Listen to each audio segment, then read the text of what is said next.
My sister-in-law wants me to hand over my baby because she can't have children. Now she's saying I stole her child. I, 36F, have been married to my husband for over 10 years, and he has a sister, let's call her Sophia. There has always been some jealousy and resentment from Sophia. She has consistently felt that I have the life she wanted, not necessarily with her brother, but in terms of marriage, family, job stability, etc. I have 3 kids, 10F, 8M, and 3 months F. She got married last year, and they decided to start trying for a baby. Unfortunately, she was told that she can't have children naturally. Understandably, she was devastated, and the family comforted her as best as we could. During a recent family dinner, in the middle of it, she said, "My name, I think it's really unfair that you got to have 3 kids, and I can't have any. Your baby is my last chance to raise a child, so I think you should give her to me during the week so I can create a motherly bond with her, and you can have her on weekends." It's not verbatim, there were pauses in between and responses.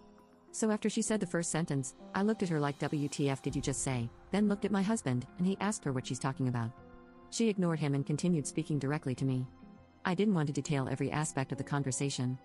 Anyway, before I could respond, the entire table erupted with everyone talking at once, so I took my older kids upstairs. When I got back to the dining room, her husband was asking, "What the hell is wrong with you, and why would you even think to ask that?"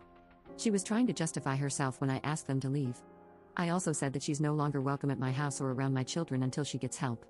She started screaming that I don't deserve my life or my children and that I stole her baby from her. Her husband and my mother-in-law kept apologizing and dragged her out of the house, still crying and screaming. Now, my kids want to know why their aunt wants to take the baby. Update 1. So, my sister-in-law has been admitted to a psychiatric facility. In the comments of my previous post, I mentioned that her husband was seeking counseling for them to deal with infertility prior to this incident. After the incident, he sought out a psychiatrist rather than a counselor, and they had their first session last week. I didn't get the specifics of what happened, but basically, she made some statements that the psychiatrist felt indicated she was a danger to others, specifically my baby and me, and she was placed under an involuntary hold. My brother-in-law has been nothing but apologetic throughout this entire ordeal, and he kept her away from us since the incident. Our mother-in-law was staying with them to keep an eye on my sister-in-law, and a couple things happened. First, she tried to leave the house in the middle of the night, and when questioned why, she said it was to see her baby. Then, my brother-in-law found her researching how to induce lactation, and she said it was to make sure she could feed the baby properly when I come to my senses and give her up. I'm grateful for all the advice that was offered on my last post, as some of it was really helpful. We won't be moving, as it's not feasible for us at the moment, but we have taken extra steps with security both at home and at the kids' school and daycare. We already have a security system and cameras because there has been a trend of house break-ins in our area lately. No one has the code or keys to our house, not even the in-laws, so we're safe on that front. Unfortunately, a restraining order won't happen because it will take a lot more than this to justify requesting one. We've never relied on her for childcare or pickups, so she's essentially a stranger to the daycare and school. This entire situation is taking a toll on the family, but my mother-in-law, father-in-law, and brother-in-law are taking care of Sophia, and my husband and I are focused on ensuring the safety of our immediate family and minimizing the effect on the kids as much as we can. Update 2. I've had a few messages asking how things are going, so I decided to update. I have not seen my sister-in-law since the incident happened, and I also blocked her on all of my socials. My in-laws have been amazing throughout this entire situation and are not sharing any information about our family with her. Unfortunately, she still remains fixated on my baby. She tried to find out where the daycare is and even threatened to hurt herself if my in-laws didn't tell her.